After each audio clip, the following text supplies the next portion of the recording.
இல்ல, எனக்காக நீ வாழ்க்கையவே அர்ப்பணிச்சிருக்க. ஏன் ராஜி, என்னைக்காவது அது தப்புன்னு உனக்கு தோணி இருக்கா? இது பாரு, இப்பவும் உனக்காக தாண்டி நான் வாழறேன். உனக்காக மட்டும் தாண்டி நான் வாழ்ந்துட்டு இருக்கேன்.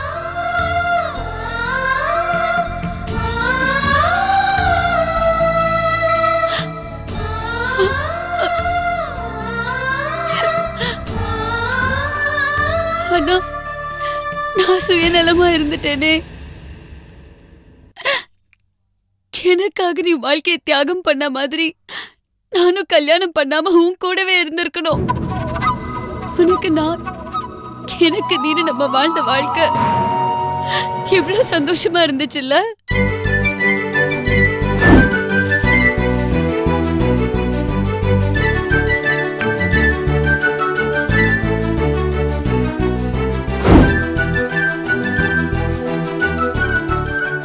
உனக்குன்னு ஒரு குடும்பம் ஆனதுக்கு அப்புறம் என்னை தேடி வந்து என் மடியில படுத்துட்டு இருக்கியே, வேற என்னடி எனக்கு வேணும்? என்ன சிரிக்கிற? அத்தை மடி மெத்தன்னு சொல்வாங்களே, அது இதுதான் போல் இருக்கு. நல்லா மெத்து மெத்துன்னு தான் இருக்கு. கள்ளி, நீ இன்னும் திருந்தவே இல்லடி.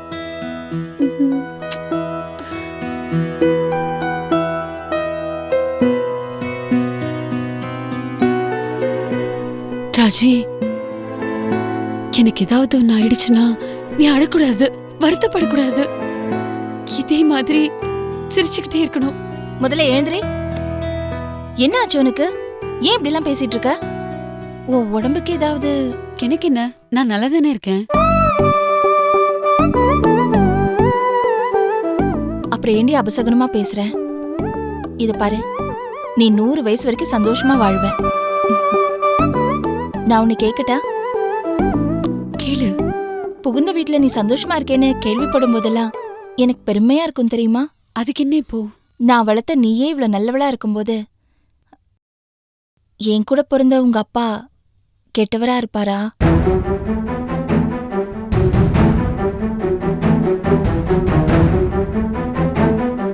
அரிச்சு குடிச்ச ஆளை கொல்ற அரளி செடியில தான் அழகான பூ பூக்குது. உன்ன மாதிரி ஒரு தங்கச்சிக்கு அப்படி ஒரு கேவலமான ஒரு அண்ணன். இதுக்குதான் என்கிட்ட அவரை பத்தி பேசாதன்னு சொன்னேன். இப்ப பாத்தியா உன் முகம் எப்படி மாறிடுச்சுன்னு? டைம் ஆச்சு, நான் கிளம்புறேன். என்னடி உடனே கிளம்புற? சாப்பிட கூட இல்ல? நான் போக வேண்டிய நேரம் வந்துருச்சு, போய்தான் ஆகணும். என்ன திடீர்னு? இல்ல, நான் பிரிஞ்சு போக வேண்டிய நேரம் வந்துருச்சு, அத சொன்னேன். என்னடி நீ பேசுறதே சரியில்லை. இது பாரு, நீ எங்க போகணும்னு சொல்லு, நானும் உன் கூட வரேன். போதும் ராஜி, உன் விரல பிடிச்சுக்கிட்டே நான் இவ்வளவு தூரம் வந்து சேர்ந்துட்டேன். இனிமே தனியா போய் சேர வேண்டிய இடம் வந்துருச்சு. நான் போறேன். என்னமோ ஸ்னேகா, உன் பேச்சும் போக்கும் சரியே இல்ல.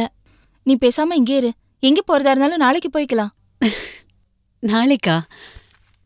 நாளைக்குங்கிறது என் கையில இல்ல ராஜி. நான் போறேன்.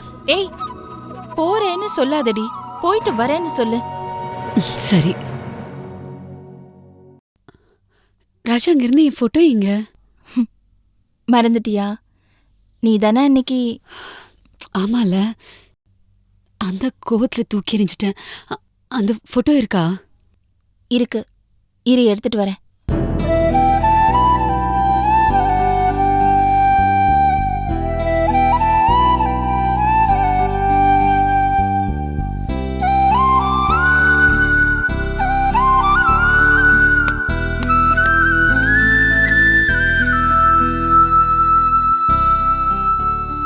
இது இங்கே இருக்கட்டும். நான் எப்போ உன்னையே பார்த்துட்டு இருக்கணும்.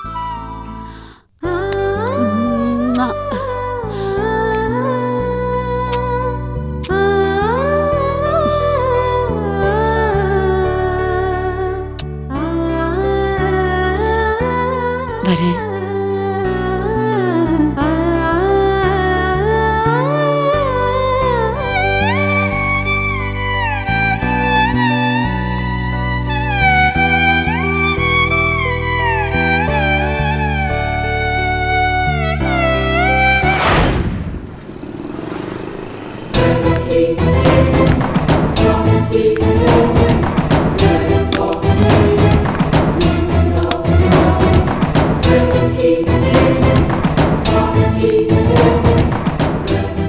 மேடம் கூப்பிட்டீங்களா? ம் மெடிக்கல் செமினாருக்கு இன்னும் 10 நாள் தான் இருக்கு. தேவையானதெல்லாம் ரெடி பண்ணிக்கிட்டீங்களா? மேம் ஸ்னேகா வருவாளான்னு சந்தேகமா இருக்கு. என்ன பதில் இது? நான் அவளுக்கு பல தடவை சொல்லிட்டேன். இங்க டிசைடிங் அத்தாரிட்டி நான். ஒவ்வொரு விஷயத்தையும் ஒவ்வொருத்தரையும் கேட்டு முடிவெடுக்கணும்னா அப்புறம் நிர்வாகம் உருப்படாது. இல்லை மேடம், பெரிய ப்ராப்ளத்தில் மாட்டியிருக்கா மேடம். என்ன லேம் எக்ஸ்கியூசஸ் இதெல்லாம்? அவளை நான் கான்ஃபரன்ஸ் அனுப்புறதே அவ பெரிய பிரச்சனையில சிக்கனோடுறதுக்காக தான். அவ வரமாட்டேன்னு சொன்னானா அவளை அப்படியே விட்டுருவியா? நீ கன்வின்ஸ் பண்ண மாட்டியா? அதுக்கு தானே நீ இருக்க. சக்கரை, அவளுக்கு நீ கிட்டத்தட்ட 3 லட்சம் ரூபாய் கொடுத்திருக்க. நியாயமா நீ எங்க கூப்பிட்டாலும் அவ வரணும் மேடம். ஆமா, கை நீட்டி காசு வாங்கிட்டால, அப்புறம் என்ன? ஸ்னேகா மற்ற பொண்ணுங்க மாதிரி இல்லை madam.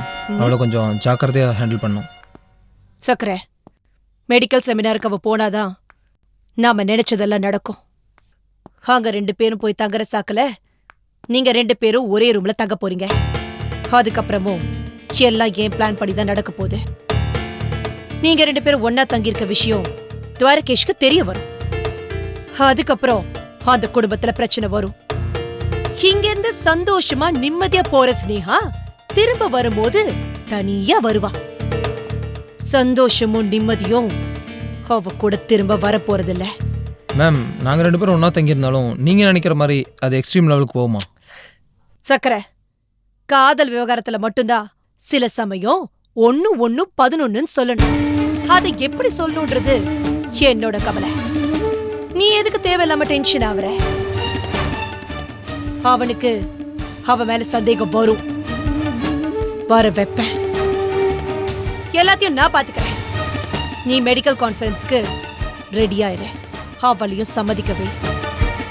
That's your job. Okay ma'am.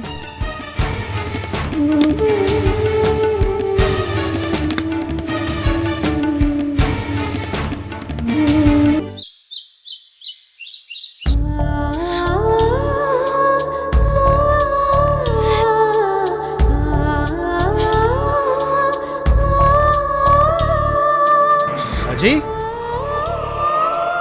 Ajay, ஏன் இங்க உட்காந்து அழுதுட்டு இருக்கா?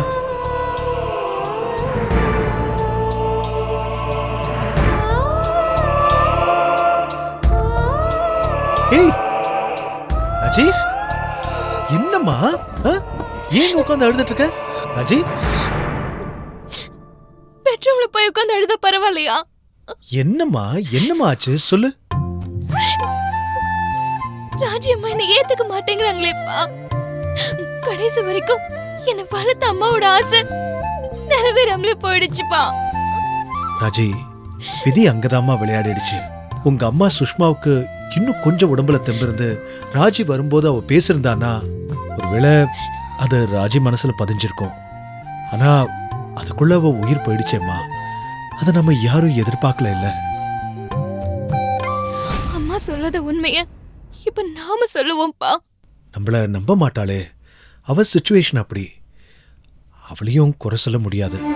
வேற வழி இல்லைன்னா அப்பா, கடைசியா நீங்க ஆதாரமா வச்சிருக்கிற அந்த ஃபைல் எல்லாத்தையும் நீங்க காமிங்கப்பா. இன்னும் ராஜிமா அதெல்லாம் பார்க்கல. நமக்கு எந்த ஆதாரத்தை வச்சுக்கிட்டு இவ்வளவு நாள் அவங்க கிட்ட பேசிட்டு இருக்கோன்னு அவங்களுக்கும் தெரியட்டுமே. ஆதாரத்தை காட்டலாமா, ஆனா அவளுக்கு நம்பிக்கை வராது. அப்பவும் நம்மள ஃப்ராடுன்னு தான் அவ சொல்லுவா. அப்ப அந்த கிருஷ்ணவேணி டாக்டர் கொண்டு வந்து நிறுத்துங்கப்பா. அவங்க தானே ஆபரேஷன் பண்ணாங்க. ராஜி, அவங்கள தேடி கண்டுபிடிக்க நான் பல முயற்சிகள் எடுத்தாச்சு. அவங்களுக்கு இப்ப வயசாயிடுச்சு. 25 வருஷத்துக்கு முன்னாடி நடந்த விஷயங்கள் அவங்களுக்கு எவ்வளவு துல்லியமா ஞாபகம் இருக்கும்னு எனக்கு தெரியல. இத்தனை நாள் கிருஷ்ணவேணி பேரை சொல்லி நம்ம ராஜியை மிரட்டிக்கிட்டு இருந்தோம். அவளும் அந்த பேரை கேட்டு மிரண்டுட்டு தான் இருந்தா. ஆனா டாக்டர் கிருஷ்ணவேணி எங்க இருக்காங்கன்னு எனக்கே தெரியாதுமா.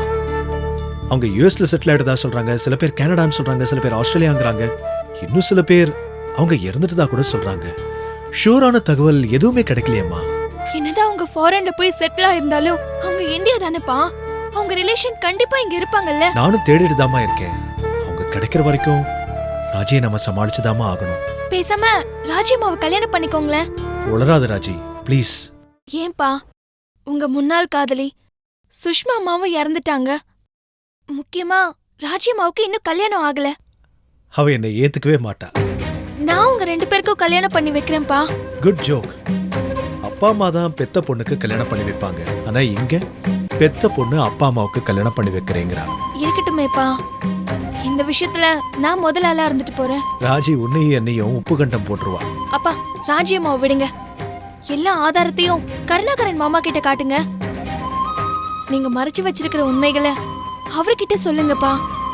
சுஷ்மா அம்மா இருந்த வரைக்கும் சொல்லாம அவங்களே சொல்லட்டும்னு இருந்தோம். இப்போ அவங்களும் உயிரோட இல்ல. அட்லீஸ்ட் கருணாகரன் மாமா கிட்டயாவது சொல்லுங்கப்பா. அவராவது நம்பலாம்ல. அதை தாமா பண்ணணும். அதை ஏன்பா தள்ளி போடுறீங்க? பண்ணுங்க. ராஜி, நான் சொல்றது கொஞ்சம் கேளு ராஜி, ப்ளீஸ். ஏய் லிசன். பேசுங்கப்பா. நான் சொல்றது கொஞ்சம் கேளு. அப்பா பேசுங்க.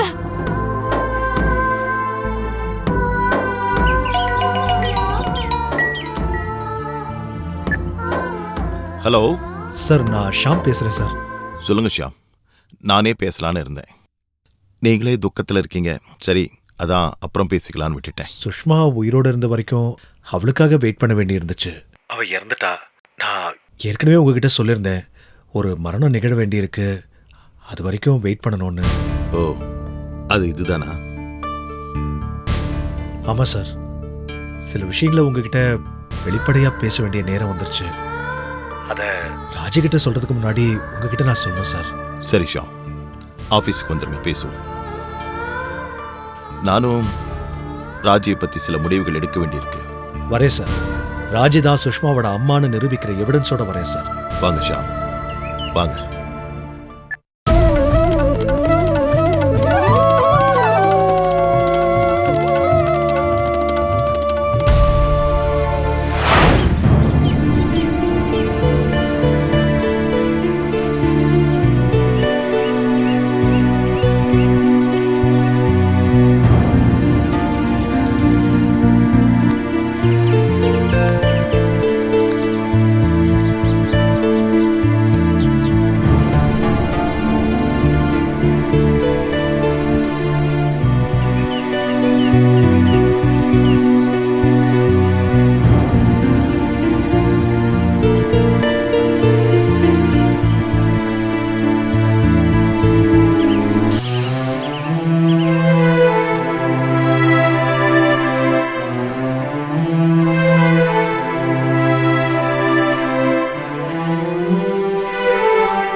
எத்தனையோ தடவை உன் ஃபோட்டோவை பார்த்து மனசு விட்டு பேசியிருக்கேன். ஆனால் இப்போ முதல் தடவையா பார்த்து என் மனசில் இருக்கிற ஆதங்கத்தெல்லாம் கொட்டணுன்னு தாம்மா நான் இங்கே வந்திருக்கேன். நீ உயிருக்கு உயிரா நேசிக்கிற என்னோட ராகவன் மாமாக்கு என்னாலான உதவிய நான் பண்ணணும். அது என்னோட கடமைமா. அது நான் செஞ்சுக்கிட்டே தான் இருப்பேன். அந்த குடும்பம் பிரியக்கூடாது, அந்த குடும்பம் நல்லா இருக்கணுமா.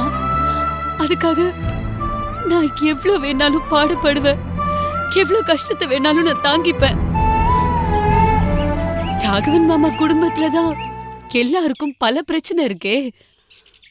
ஆனா இப்போ எல்லாரை விட மீனாவோட வாழ்க்கை தாம்மா பெரிய கேள்விக்குறியாவே இருக்கு. எப்போவோ அவளோட வாழ்க்கையில அவ யோசிக்காம செஞ்ச ஒரு தப்பு. ஆனா அது இன்னைக்கு அவளோட வாழ்க்கையவே அழிக்க போதுமா. மாமாவோட குடும்ப மானத்தை காத்துல பறக்க விடணும்னு அந்த கதிர் துடிச்சுக்கிட்டு இருக்கான். நான் விட மாட்டேம்மா. எனக்கு தெரிஞ்ச இந்த அதிர்ச்சியான விஷயத்த மாமா கிட்டயோ ராஜீவ் மாமா கிட்டயோ யார்கிட்டயுமே என்னால சொல்ல முடியாதுமா. அதே சமயம் மீனாவை எப்படியாவது இந்த பழிபாவத்துல இருந்து காப்பாத்தி ஆகணும். நான் என்னம்மா பண்ணட்டும்? அந்த கதிரை நான் பல தடவை திட்டியும் பார்த்துட்டேன், அடிச்சு கூட பார்த்துட்டேன். ஆனா அவன் மீனாவை விட்டுட்டு இப்ப என்ன டார்கெட் பண்றான்? என்ன மாதிரி ஒரு நிலைமையில நான் என்னம்மா பண்ண முடியும்?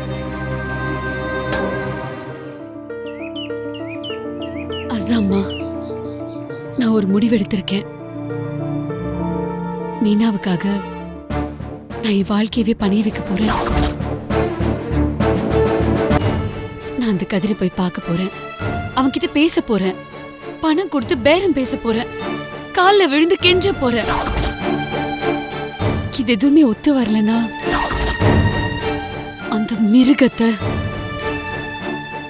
கொல்றது தவிர எனக்கு வேற வழி இல்லம்மா. கொல்றது தவிர வேற வழி இல்ல. இந்த விபரீதமான விஷயத்த பண்ண சந்தர்ப்பமும் சூழ்நிலையும் எனக்கு ஏற்பட்டுருச்சுன்னா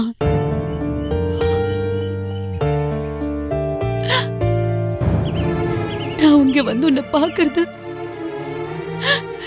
இதுதான் முதலும் கடைசியமா இருக்கும்.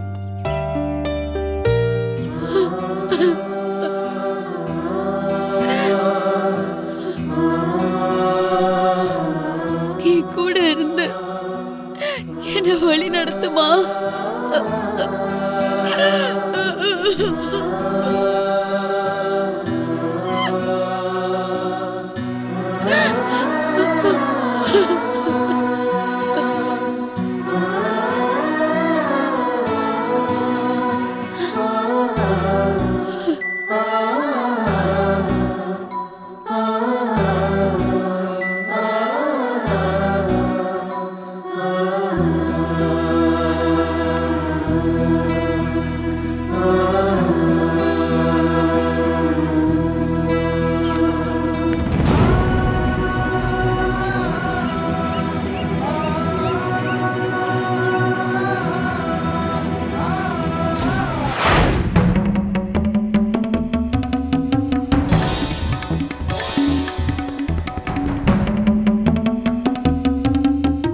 ராஜி, ராஜி, ம்? என்னம்மா, என்ன யோசிக்கிற? அங்க பாருண்ண.